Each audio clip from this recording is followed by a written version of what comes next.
লজ্জায় মাথা হেঁট সাকিবদের। যুক্তরাষ্ট্রের বিরুদ্ধে দ্বিতীয় টি-20তেও হার বাংলাদেশের।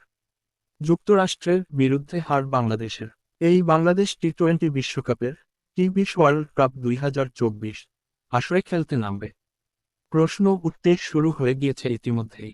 যুক্তরাষ্ট্রের বিরুদ্ধে টি-20 সিরিজ খেলতে গিয়েছে বাংলাদেশ ক্রিকেট দল, বাংলাদেশ ক্রিকেট টিম।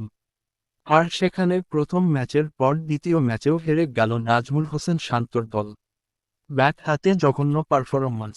মাত্র 145 রান তাড়া করতে নেমেও 138 রানেই অল আউট হয়ে গেল টাইগাররা।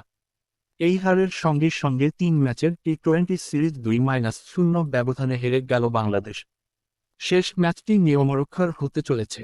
টি-20 বিশ্বকাপের আগে এই হার কিন্তু নিশ্চিতভাবে চিন্তার ভাঁজ বাড়াবে বাংলাদেশ ক্রিকেট দলকে ও টিম ম্যানেজমেন্টকে।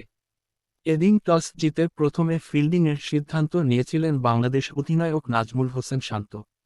প্রথমে ব্যাট করতে নেমে 6 উইকেট হারিয়ে 144 রান বোর্ডে তুলেছিল যুক্তরাষ্ট্র দল। তাদের হয়ে স্টিভেন টেলর ও মোনানক পটেল মিলে ওপেনিংয়ে বেশ ভালোই শুরু করেছিলেন। 41 রান বোর্ডে তুলে আউট হন যুক্তরাষ্ট্র অধিনায়ক মোনানক। 4টি বাউন্ডারি ও একটি ছক্কা হাঁকান মায়ানানক। 3টি বাউন্ডারি ও 2টো ছক্কা হাঁকান টেলর।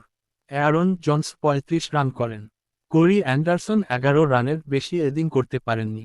বাংলাদেশের বোলারদের মধ্যে শরীফুল ইসলাম 4 ওভারে 29 রান খরচ করে 2 উইকেট তুলে নেন। রিশাদ হোসেন 4 ওভারে 21 রান খরচ করে 2 উইকেট নেন। মুস্তাফিজুর 4 ওভারে 31 রান দিয়ে 2 উইকেট নেন। রান তাড়া করতে নেমে শুরু থেকেই উইকেট হারাতে থাকে বাংলাদেশ শিবির।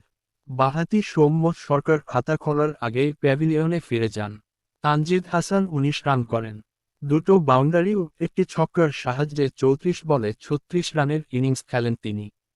তৌহিদ হৃদয় 21 বলে 25 রান করেন। সাকিব আল হাসান 23 বলে 30 রানের ইনিংস খেলেন। কিন্তু কেউই দলের জয় নিশ্চিত করতে পারেননি। যুক্তরাষ্ট্রের বোলারদের মধ্যে আলী খান 3 উইকেট নেন। আগের ম্যাচের নায়ক হরমিত অবশ্য 2 ওভারে 22 রান খরচ করলেও কোনো উইকেট পাননি।